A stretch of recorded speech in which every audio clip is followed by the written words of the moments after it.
The royal family are also facing increasing pressure now to do more about Andrew Mountbatten-Windsor. This is after more revelations at the weekend that Andrew had fun with a cute Romanian model, I say that in quotes, brought by Epstein to Buckingham Palace. Now, Andrew has denied anything illegal, but this morning, the Prince and Princess of Wales have issued a statement saying they've been deeply concerned by the continuing revelations, but their thoughts remain focused on the victims. People asking now, should the King make a statement? People saying maybe he should even apologise for Andrew's behaviour. What do you think? What do you make first of William and Kate's statement? First of all, with William and Kate, it's just another meaningless statement. I spent a lot of my weekend watching interviews with the victims of Epstein, and honest to goodness, it is so extraordinary. So many of them so articulate, so brave. You know, this last batch of Epstein files that came out, all kinds of personal information came out, and many of them are saying it just felt like the whole abuse all over again. So for me, when one after another, whether it's William, whether it's the King, whether it's Keir Starmer, whoever it is, just putting this little footnote, and as ever, we are deeply concerned, and as ever, the victims are in our thoughts. No, sorry. What does that mean? These people need to be validated. No, but these people need to be validated.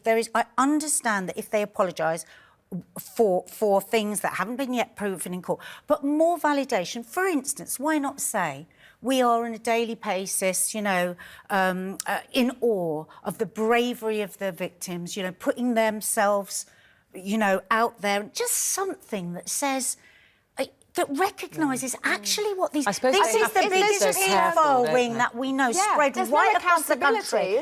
Why is this? You know, we get really hot about paedophile rings, as we should, but somehow people aren't getting as hot as this about this one. Well, it's funny, isn't it? Because if you think about the grooming gang scandal in this very country, lots of people didn't come out. You know, there was a lot of, eventually, when it all came out, you know, oh, we're so sorry for the victims. And the victims were like, well, nobody listened to us at the time. We did tell you. I think the trouble is everyone just distances themselves, don't they? No one wants any accountability for anything. People just want to kind of sympathise with the victims, like you say, and it's just all very surface. And it's just no one actually just wants to put their hand up and go, do you know what? We should have listened, and we should, because everyone probably knew at some point, allegedly, you know, what was going on. Imagine, like Nadia said, if you are a victim and they go, you know, our thoughts are with you. What does that mean? I don't really need your thoughts. No. Your thoughts Where were don't you really then? help me. No. Your thoughts don't help me. No. Thoughts about the Queen, the late Queen, because in today's Mail, a journalist has said that the late Queen should bear some responsibility for what he calls Andrew's tawdry lifestyle. I mean, people say he was the favourite son, you know, and that he was maybe mollycoddled a little bit by his mother.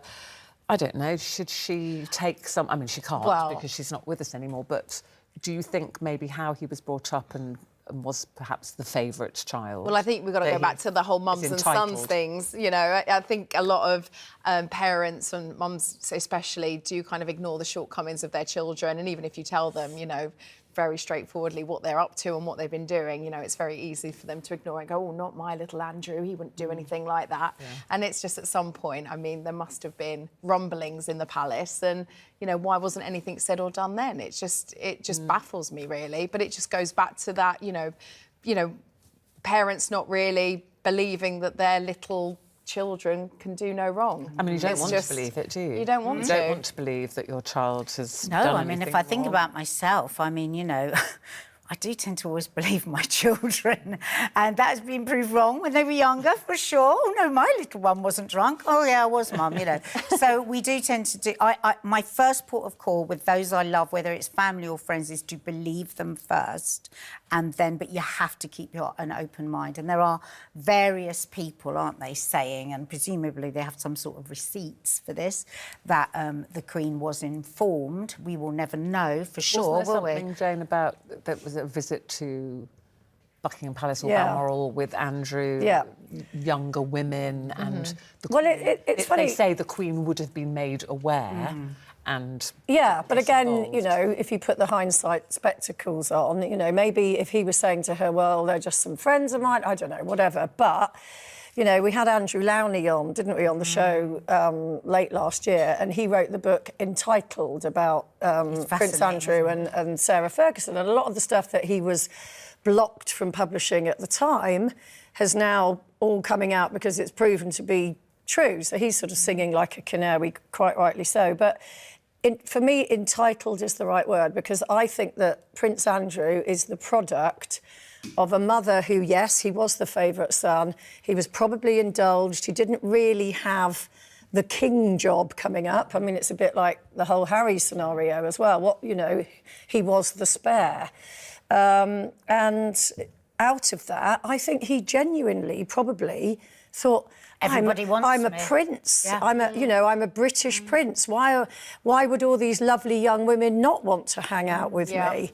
There's a real arrogance. I still feel that he, you see him going off galloping on his horses, having a lovely time around. Yeah. And every bit of big news comes out. Arrogant. I look at him, I think, do you really think that you have nothing to answer? Is that what this is? Well, we have to say he has denied and always continues to deny. But what he any could do, allegations. which is what Mandelson's going to have to do now, is give an interview to the authorities in America. He could do that, but he's not doing it. Could he be forced to do that? That's the thing. That's where people are saying, I don't think they will. Should the king step in? Should the king say to him, you need to go and do that? I mean, it's such a can of worms, isn't it? Yeah, what I was going to say was the US authorities can't force him because, but it's really just like, tell us what you know.